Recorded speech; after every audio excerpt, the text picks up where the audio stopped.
A sobrevivência do ser. Imortalidade quântica. Devemos estar serenos e serenos seguindo para uma outra intensidade, para uma união maior, uma comunhão mais profunda, através do negro frio e da erma desolação. As ondas clamam, os ventos clamam, as vastas águas do petróleo e do boto. Em meu fim está meu princípio. Elliot West Cooker. Durante a gravidez do meu primeiro filho e por alguns meses após seu nascimento, experimentei o que para mim era uma estranha e nova maneira de o ser. Sob muitos aspectos, perdi o sentido de mim mesma enquanto indivíduo, ao mesmo tempo ganhando um senso de mim mesma como parte de algum processo maior e em andamento. No início, os limites de meu corpo estenderam-se para dentro para abraçarem e se unirem à vida nova que crescia dentro de mim. Sentia-me completa e autossuficiente, um microcosmo, dentro do qual toda a vida estava contida. Mais tarde, os limites se estenderam para fora, a fim de incluir a forma infantil do bebê. Meu corpo e meu ser existiam para ser uma fonte de vida e alimento. Meus ritmos eram os do outro, meus sentidos se tornaram um com os dele e, através dele, com os das outras pessoas à minha volta. Durante todos aqueles meses, eu parecia uma coisa muito vaga, algo que eu não conseguia focalizar ou reter e, no entanto, experimentava a mim mesma como me estendendo em todas as direções, para trás em direção ao antes do tempo e para a frente em direção ao tempo interno, para dentro em direção a todas as possibilidades e para fora em direção a toda a existência. Na época eu fazia piadas dizendo que havia perdido o meu aspecto partícula e meu marido explicou-me que eu estava vivendo uma identificação projetiva com o bebê. Freud a chamaria de sentimento oceânico. Seja lá o que for, era ao mesmo tempo inquietante e regozijante e, através dela, perdi meu eterno pavor da morte. Foi também a fonte de inspiração para este livro, como eu disse antes. Mas o que tem a gravidez e a maternidade a ver com a morte e a imortalidade ou com a física quântica? Uma intuição profundamente sentida levou-me a incluir um capítulo sobre a vida após a morte, nas primeiras sinopses do livro, mas, algum tempo depois, como os primeiros capítulos se avolumavam e as fichas para este permaneciam vazias, o plano começou a tomar o aspecto de algo embaraçoso. Nada em minha prévia maneira de pensar sobre a imortalidade, nem qualquer coisa clara que surgisse da obra de outros, parecia originar-se na discussão sobre a física da consciência. Na verdade, toda a conversa sobre uma consciência originando-se de um processo quântico no interior do cérebro parecia excluir a possibilidade de uma continuação da consciência sem o cérebro. E, no entanto, à medida que os contornos do ser quântico, sua identidade e relacionamentos começaram a surgir dos últimos 2 capítulos, toda uma nova maneira de pensar sobre a sobrevivência daquele ser também começou a surgir. No nível subatômico das partículas elementares não há morte no sentido de uma perda definitiva. O vácuo quântico, que é a realidade subjacente a tudo o que é, existe eternamente. Falando poeticamente, poderemos descrever o vácuo como o poço do ser. No interior desse poço, todas as propriedades se mantêm: massa, energia, carga, spin, etc. Nada jamais se perde. Partículas individuais surgem do vácuo, existem por um breve período até colidirem com outras partículas e então tornam-se algo novo ou voltam para a fonte de onde vieram. Mas sua breve passagem não é em vão. Se 2 partículas elementares se encontram e se unem, ambas deixam de existir como partícula individual, mas a nova partícula que elas se tornam terá a soma de suas massas. Se um nêutron morre, sua massa, carga e spin são conservados no elétron, próton e antineutrino resultantes. Todo acontecimento quântico ocorrido deixa traços, pegadas nas areias do tempo. De forma semelhante, mas em escala maior, sempre que a continuidade de um padrão ou de um todo um grupo, instituição, nação, é objeto de nossas preocupações, a transitoriedade dos componentes individuais daquele todo passa despercebida ou, ao menos, torna-se algo irrelevante. As células individuais do meu corpo estão morrendo aos milhares todos os dias, mas são substituídas por outras, e meu corpo continua funcionando exatamente como antes. As várias crianças que hoje estão na classe de meu filho na escola vão crescer e mudarão de classe, mas a escola continuará a ter um jardim de infância, assim como haverá novamente narcisos no jardim na primavera do ano que vem, quando os deste ano tiverem voltado para a terra de onde surgiram. Numa escala ainda maior, sempre haverá uma Inglaterra, mesmo que sua população mude completamente e suas cidades sejam destruídas e reconstruídas. Se não uma Inglaterra, ao menos nações; se não nações, ao menos um planeta; se não este planeta, então ao menos outros corpos maiores que gravitam em torno de estrelas. De algum ponto de vista, alguns padrões serão sempre permanentes. Porém, nós, seres humanos, no decorrer da nossa vida diária e do ponto de vista da história particular, não nos vemos no âmbito do muito pequeno nem do muito grande. Extraímos apenas algum consolo do fato de que nossa família, ou escola, ou nação, ou estrela, continuará como sempre depois que nos formos.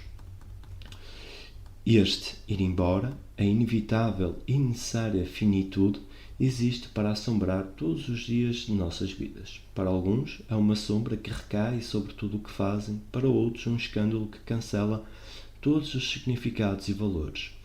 Para escapar a essa sombra, para negar o escândalo, para transcender a finitude em si, a maioria de nós ou acredita ou espera que haja algum tipo de imortalidade pessoal, alguma sobrevivência de nós mesmos enquanto seres que pensam e vivenciam. Mas haverá fundamento para tais esperanças? Tradicionalmente, qualquer expectativa de imortalidade vem apoiada na crença da existência de uma alma pessoal e imortal, independente do corpo e que sobrevive à sua morte, ou na existência de algum tipo de ressurreição corporal que desponta presumivelmente pela ação de um Deus transcendental. Uma terceira ideia, acalentada pelos espiritualistas até aos dias de hoje, é a do homem sombra ou corpo astral, algo nebuloso, etéreo e fantasmagórico que se separa do corpo físico no momento da morte, mantendo, entretanto, forma suficiente para ser reconhecível como a pessoa que foi. Cada uma dessas ideias, em menor ou maior grau, agride frontalmente a sensibilidade científica moderna. A ideia de um corpo astral flutuando para fora de meu cadáver imóvel, prosseguindo em seu próprio caminho, seja lá para que lugar aonde os corpos astrais costumam ir, é atraente e interessante e, sob muitos aspectos, a mais concreta daquelas três especulações sobre a imortalidade. É impossível não imaginar qual será a sua física ou perguntar-se por que ninguém ainda não conseguiu detectar influências astrais pairando perto de cadáveres, apesar dos esforços de pesquisa da física moderna. Da mesma forma, a noção de que minha alma imortal estará mais livre e feliz no além, sem limitação física, parece muito forçada para que as pessoas com algum discernimento acreditem. De fato, toda essa ideia de alma imortal, encarnada ou não, planta-se firmemente sobre o dualismo platónico e cartesiano, a ideia de que o corpo e a alma, a consciência e o cérebro estão ligados apenas acidentalmente. Mas conforme vimos antes, tanto as experiências de separação dos hemisférios cerebrais como a física da consciência argumentam contra a separação entre mente e corpo. Portanto, que caminho tomar agora? Se, conforme argumentam filósofos e teólogos, algum tipo de dualismo platónico é pré-requisito para qualquer doutrina viável de imortalidade ou sobrevivência do ser, e se tal dualismo já não se sustenta, devemos então abdicar de toda a esperança de haver algum tipo de vida consciente significativa após a morte? O existencialista cristão francês Gabriel Marey, por exemplo, pensava que não, embora rejeitando todas as formas de dualismo, parece-me, escreveu ele em um de seus trabalhos sobre a imortalidade, que devemos começar observando que não há como tratar a absoluta cessação da consciência como um fato, nem a absoluta cessação de um ente amado como possibilidade. Marcel pensava apenas a respeito de relacionamentos com os mortos, até mesmo em diálogos com os mortos, ambos possíveis em consequência da intimidade experimentada durante a vida entre os que se amam. Enquanto a pessoa com quem nos relacionamos está viva, argumenta ele, entramos tão fundo nela que sabemos o que ela diria ou pensaria em dada circunstância e assim conseguimos nos relacionar com ela como uma presença viva agora, não só como memória. Uma posição como a de Maré traz algum consolo aos vivos, oferecendo-nos uma imagem de como, pela recusa em abandoná-los, podemos manter os mortos sempre connosco. Mas sem dizer como pode existir uma base física para tal ligação, alguma mecânica verdadeira que prenda os mortos a este mundo. A noção de fidelidade criativa, como Maré denomina nossa lealdade aos mortos, não passa de um pensamento esperançoso, um bálsamo para a dor da perda. Não há como entender de forma isso pode manter os mortos vivos de alguma maneira que seja proveitosa aos próprios mortos. Não há fundamentos para a continuidade da experiência nos mortos. Numa visão clássica do ser, uma visão que coloca o ser como um indivíduo isolado, essencialmente desligado dos outros e surgido unicamente de ligações nervosas dentro do seu próprio cérebro, não há como superar este impasse. Em termos clássicos, não pode haver uma física da imortalidade baseada nos relacionamentos íntimos, pois não há uma física da intimidade. Para um ser quântico, porém, as coisas são muito diferentes. O relacionamento íntimo, o relacionamento que entra no ser, que influencia e até define sua existência a partir de dentro, é o sine qua non do ser quântico. Do ponto de vista mecânico-quântico, eu sou meus relacionamentos com os subseres dentro de meu próprio ser e meus relacionamentos com os outros. Meu relacionamento vivo com o meu próprio passado através da memória quântica e com o meu futuro através de minhas possibilidades. Sem relacionamentos não sou nada. Ao considerar a possibilidade da existência de uma visão quântica da imortalidade que prenda de modo significativo os mortos a este mundo por meio de relacionamentos, a fidelidade criativa de Marcel, perguntamos se haverá alguma base física para a integração do passado de outro ao nosso agora, de tal forma que o outro, embora morto, esteja realmente connosco aqui e agora, rindo como rimos, planejando como planejamos, amando como amamos. Estamos, na verdade, perguntando se a vida passada de outrem pode ser reencarnada por intermédio de sua ligação connosco. Será isso tão diferente de perguntar sobre a ligação entre o meu próprio passado e o meu presente vivido agora? Pelo processo de memória quântica em que os padrões de onda criados por experiências passadas fundem-se num sistema quântico do cérebro com os padrões de onda criados pela experiência presente, meu passado está sempre comigo. Ele não existe como memória, um feto fechado e acabado que posso relembrar, mas como uma presença viva que define em parte aquilo que sou agora. Os padrões de onda do passado são colhidos e enredados ou agora revividos novamente a cada vez como algo que foi, mas também como algo que é agora. Por meio da memória quântica, o passado está vivo, aberto e em diálogo com o presente. Como em qualquer verdadeiro diálogo, isso significa que o passado não só influencia o presente, como também que o presente se impõe sobre o passado, dando-lhe nova vida e significado, por vezes transformando-o completamente. Um exemplo pessoal talvez ajude a tornar a ideia mais concreta. Quando bebê e durante minha infância, fiquei separada de minha mãe por muito tempo, muitas vezes por meses a fio. Durante 3 anos nem sequer morei na mesma casa que ela, vendo-a somente em algumas ocasiões, rápidas visitas de fim de semana. Sentia uma saudade terrível, chorava por ela, sofri depressões muito precoces em função da sua ausência e muitas vezes planejava meios para escapar da casa de meus avós e voltar para ela. Essas separações marcaram minha infância, sem dúvida, como também lançaram uma sombra sobre minha vida adulta. A criança em meu interior, meu subser criança, ficou entrelaçado aos padrões de relacionamento que experimentei como adolescente e adulta. Durante muitos anos sofri de uma horrível insegurança no relacionamento com os outros, questionando se eles realmente gostavam de mim, se iriam me rejeitar. Se alguém de fato parecia me amar e desejar, eu experimentava o que os psicólogos chamam de ansiedade de separação, sempre que ele ou ela estavam fora de minha vista. Não conseguia tolerar com facilidade a liberdade daqueles que amava e isso, por sua vez, tornava a minha presença algo sufocante para eles, muitas vezes provocando a rejeição que eu tanto temia. Com minha mente racional, eu podia muitas vezes identificar o padrão de aprisionamento sufocante inevitavelmente seguido pela rejeição que frustrava meus relacionamentos adultos, mas nenhuma dose de compreensão racional foi capaz de alterar isso. A criança rejeitada em mim estava presente ali como um companheiro vivo em cada relacionamento que eu formava. Foi só quando os meus próprios filhos nasceram que tudo mudou. Quando minha filha nasceu, na primeira noite no hospital, tive saudade de minha mãe de um modo agudo e doloroso que jamais tivera antes. Queria que ela estivesse ali comigo e meu bebê recém-nascido. Como tantas outras vezes, ela não estava. Mas então, algo começou a acontecer. Mesmo durante aquela primeira noite, senti que ia-me transformar naquela mãe.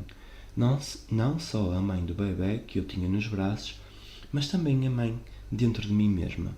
Eu o amei e o assegurei de que estaria sempre ali. À medida que os meses da primeira infância de minha filha se passavam, percebi repetidas vezes que, sendo uma boa mãe para ela, eu estava sendo também uma boa mãe para mim mesma. Quando ela chorava à noite e eu ia a seu encontro, sentia meu próprio bebê interno chorando e também sendo confortado. Não houve mais noites solitárias para aquele bebê interior, mais nenhuma separação dolorosa. Sua infância infeliz foi colhida pelo presente, mesclada a todos os cuidados dispensados à minha filha, e ele tornou-se seguro. Reencarnado, através da memória quântica, o bebê interior teve um novo começo de vida. Ele renasceu. Muitos pais já experimentaram alguma forma de identificação com os seus filhos pequenos e assim conseguiram alcançar partes atrofiadas de si mesmos. Este é um dos motivos pelos quais a experiência de ser pai ou mãe leva a um crescimento e a maior maturidade. Da mesma forma, como mencionamos antes, um alívio definitivo para eventos passados pela memória quântica é fundamental para os mecanismos de crescimento desencadeados por uma psicoterapia eficaz. Mas, ao considerar o problema da imortalidade, a questão é se podemos analogamente corporificar e, portanto, reencarnar o passado de outro. Pode alguém que eu ame nascer de novo, através de mim, da mesma forma como aspectos passados do meu ser renascem? No cotidiano, enquanto ambos estamos vivos, a resposta é obviamente sim. Através da intimidade, o amante e seu amado, ou a mãe e seu filho, os membros de qualquer associação ou grupo íntimo, estão de tal forma interligados, suas funções de onda são sobrepostas que nenhum dos dois saberá dizer quem era aquele e o cujo meu era você. Cada qual é, em alguma medida, o material do qual o outro é feito. Como cada um dos dois é parcialmente feito daqueles elementos de seu passado que estão entranhados em seu presente. Cada um deles traz dentro de si tanto o próprio passado como o passado daquele com o qual tem intimidade. Portanto, da mesma forma como eu estou em constante diálogo com o meu próprio passado, estou igualmente em constante diálogo com parte do passado do meu marido, com aqueles elementos que ele trouxe para o nosso relacionamento. Relacionando-me com ele, estou também me relacionando com aspectos de sua primeira infância, seus pais, sua infância no Canadá. Sendo uma boa mãe para a criança dentro de mim mesma, estou sendo também uma boa mãe para a criança interior dele, aquela criança que vem sendo uma porção viva do nosso relacionamento adulto. Dentro de uma visão quântica do ser não pode haver nenhuma distinção muito rígida e definitiva entre o meu próprio passado e o de alguém com quem desfruto intimidade. De fato, por intermédio, relacionando-se comigo, esse outro alguém poderá chegar a algum diálogo com o seu próprio passado, diálogo que de outra forma talvez não ocorresse. Portanto, por meu intermédio, a cada momento sucessivo de minha vida, elementos do passado do outro são reencarnados, assim como o meu próprio passado é reencarnado momento a momento, reencarnado em meu presente e presente no futuro como parte da tapeçaria do meu ser.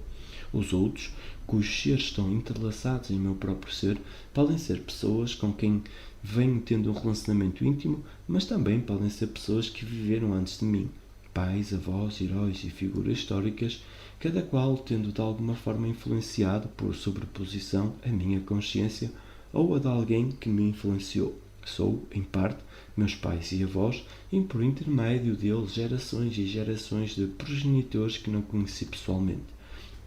Da mesma forma, através da memória popular e da forma como também ela foi colhida por minha memória quântica enredada a meu presente, no caso de ser americana, sou em parte George Washington ou Abraham Lincoln ou John Kennedy. Isto é, a honestidade de Washington, o senso de justiça de Lincoln e o entusiasmo jovial de Kennedy são parte de meu próprio ser na medida em que prezei e reverenciei, formei uma espécie de ligação íntima com eles, tais qualidades neles. Estamos literalmente entrelaçados à história e, ao mesmo tempo, a história está em diálogo connosco. Como diz Marey acerca de sua ligação com o passado dos outros, devo pensar em mim mesmo não meramente como alguém jogado no mundo em dado momento do tempo, mas como um elo de ligação com aqueles que vieram antes de mim, de tal forma que essa ligação pode ser reduzida a mera relação de causa e efeito.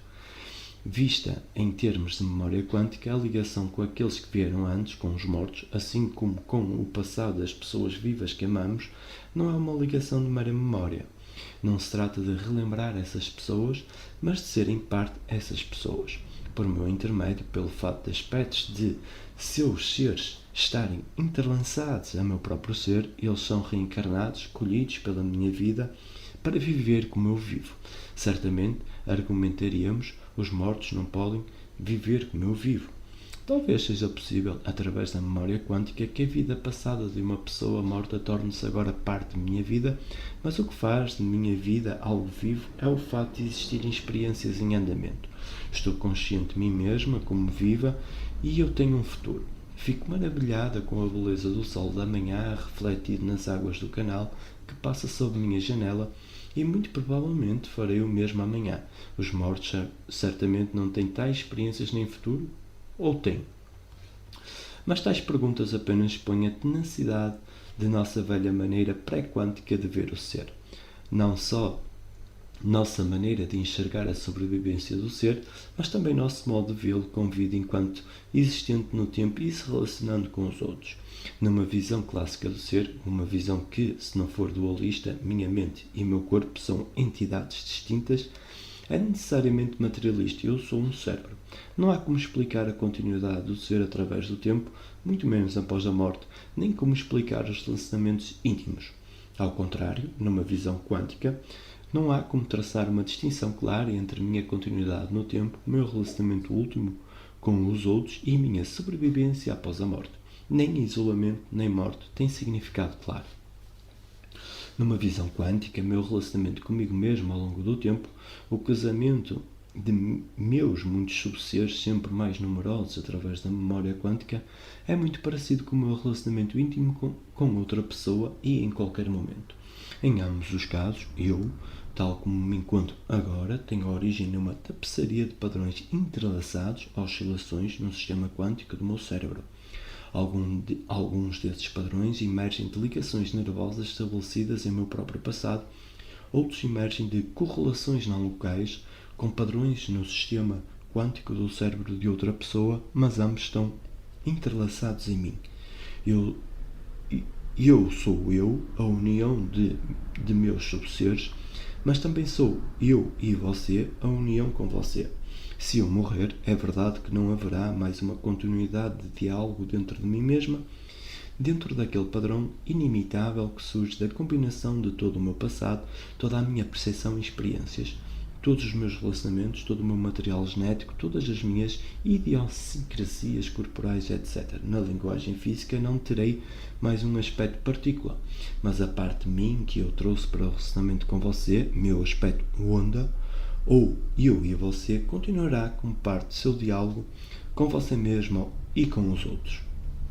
Assim, enquanto você tiver experiências, eu e você terá experiências. Enquanto você tiver futuro, eu e você terá futuro. Enquanto estou viva, completamente viva no sentido comum da palavra, eu me crio. Depois que estiver morta, quando tiver deixado de ser partícula, você me criará.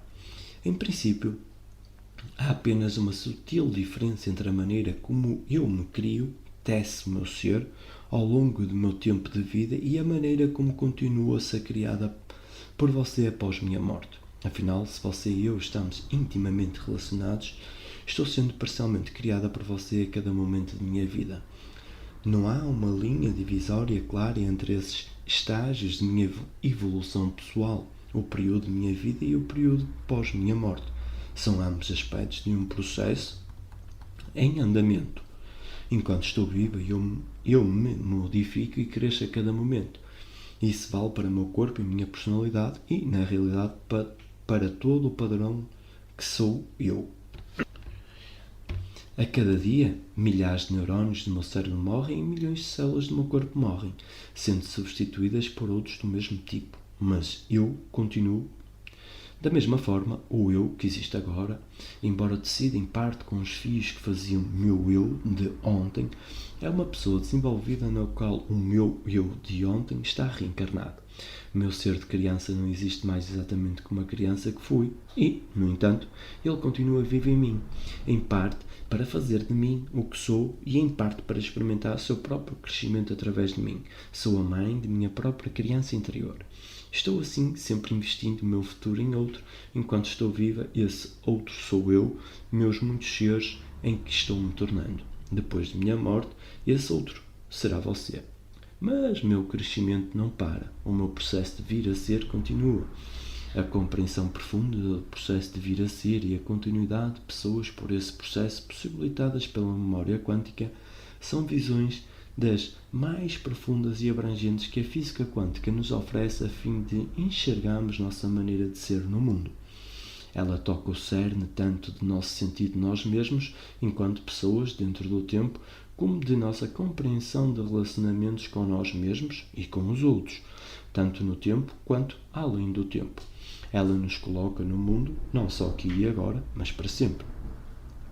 Como os elétrons, cada um de nós é uma fonte pontual no tempo e no espaço, nosso aspecto particular e ao mesmo tempo um padrão complexo tecido a partir de nosso entrelaçamento com os outros, nosso aspecto onda. Também somos padrões de energia ativa, padrões surgindo de dentro de nós mesmos, nosso código genético, nossa estrutura corporal, nossos sentidos e toda a nossa experiência e de além de nós mesmos, a estrutura e a experiência dos outros, muitos dos quais viveram antes de nós e outros que viverão depois.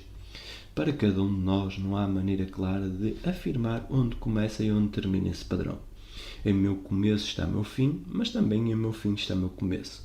A ideia de que toda a vida é um processo contínuo do qual somos parte não é nova em si. Qualquer um que esteja próximo à natureza e seus processos verá que se trata do óbvio. Não é preciso uma nova física da pessoa ou da imortalidade para eu ver que o meu corpo é feito de átomos que já foram poeira de estrelas e que algum dia reencontrarão seu lar em alguma galáxia distante. Sou feita do material de que é feito o universo e o universo será feito de mim. É igualmente evidente que recebi metade do meu material genético de minha mãe e que boa parte deste foi transferido para a minha filha. Porém, com uma visão quântica do ser e um entendimento do modo como o meu próprio ser está literalmente, fisicamente, entrelaçado aos seres de outros, tornou-se um padrão nos substratos quânticos da consciência desses outros. O meu papel nesse processo torna-se mais pessoal e permanente. Não sou apenas um elo na corrente do processo, uma ponte que os outros cruzam a caminho do futuro. Estas são imagens newtonianas extraídas de uma noção do tempo como uma série de momentos sucessivos. Ao contrário, com uma visão quântica do processo, fica claro, de maneira inédita, que eu, não só meus átomos e meus genes, mas meu ser pessoal, o padrão que sou eu, será parte daquilo que está por vir, assim como é parte do nexo do agora e, na realidade, foi em grande parte preparado no passado. Assim como não há espaço nem tempo entre dois raios lasers distintos, seus padrões de onda interferem um com o outro, não obstante o tempo e o espaço, tampouco existe separação verdadeira entre seres no tempo ou no espaço. Somos todos indivíduos, mas indivíduos dentro de uma unidade maior, uma unidade que define cada um de nós em termos de outros e dá a cada um de nós uma parcela da eternidade. Compreender isso, compreender a plena realidade do grau em que todos estamos entrelaçados fisicamente exige uma revelação em toda a nossa maneira de perceber a nós mesmos e a nossa relação com os outros. É uma revolução necessária quando aplicamos conceitos quânticos à natureza do ser. Sabemos que a física quântica pede que modifiquemos nossas noções de tempo e espaço, mas agora temos de aceitar o facto de que isso toca o cerne de nossa condição de pessoa. Há algo profundamente feminino em ver o ser como parte de um processo quântico, em sentir por todo o ser que eu e você nos sobrepomos e estamos entrelaçados, tanto agora como no futuro. Selecionar as coisas, vê-las como distintas, dar-lhes nome e estruturá-las logicamente são atributos masculinos. Advém, se quiser, do aspecto partícula da nossa inteligência. Ver as ligações entre as coisas é algo mais feminino. Reflete o aspecto onda da psique.